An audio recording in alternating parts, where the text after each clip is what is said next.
பிரியாணி எல்லாம் போட்டுருக்குறாங்க. இந்த ஆனியன் வந்து நல்லா ப்ரௌனிஷ் வரணும், பச்சை வாடை போகணும். இப்போ பச்சை மிளகா,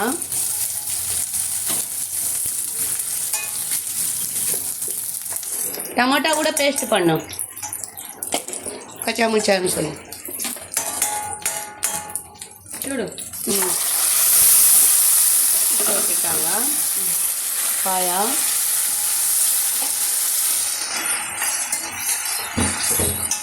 இதுக்கு நல்ல கல் தோசை, ஆப்பம்,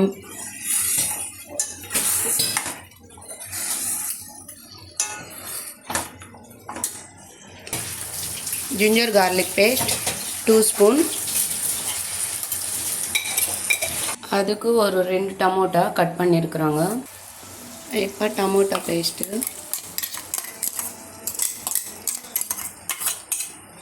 நெக்ஸ்ட் நல்லா கலக்கணும். மஞ்சள், உப்பு போட்டாச்சா? எல்லாம் போட்டு உப்பு போடலன்னு நல்லா இருக்கு, சேவலமாக இருக்கும். இவங்க சமையல் ஒரு வெரைட்டிங்க. இப்போ இதுக்கு சில்லி பவுடர், அதுக்கு தேவை இருக்கிற மசாலா, கொப்பரை, கசகசா.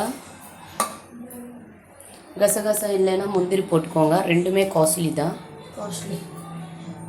ரிச் பீப்புள்ஸ் தான் சாப்பிடுவாங்க, நம்ம மாதிரி ஆளுங்க சாப்பிட முடியாது.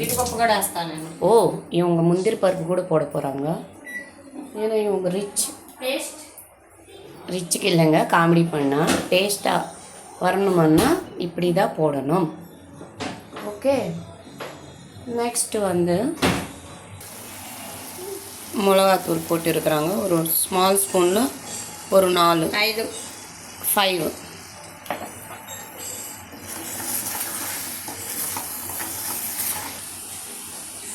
இது வந்து கொஞ்சம் தூக்கலாக இருக்குங்க காரம். ஃபஸ்ட்டு போட்டது வந்து எல்லா மசாலா போட்ட காரம், அதாவது கார்லிக்கு, ஜீரகம் எல்லாம் போட்டு ஆட்டி வச்சது. இது வந்து பிளெயின்.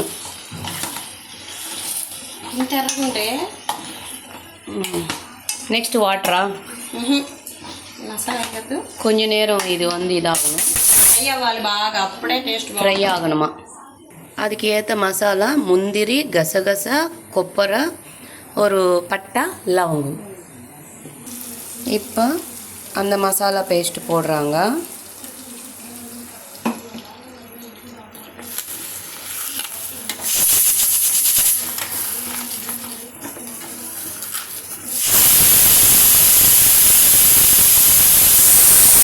வாட்டர் நிறைய ஊற்றிக்கணுங்க, என்னதான் ஊற்றினாலும் கட்டியாகவே ஆகிட்டு இருக்கும், திக்னஸ் வரும். இந்த பீஸ் வந்து நல்லா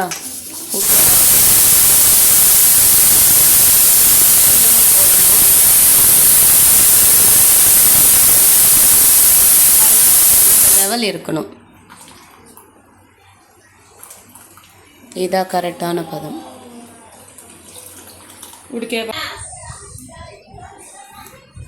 ஆயா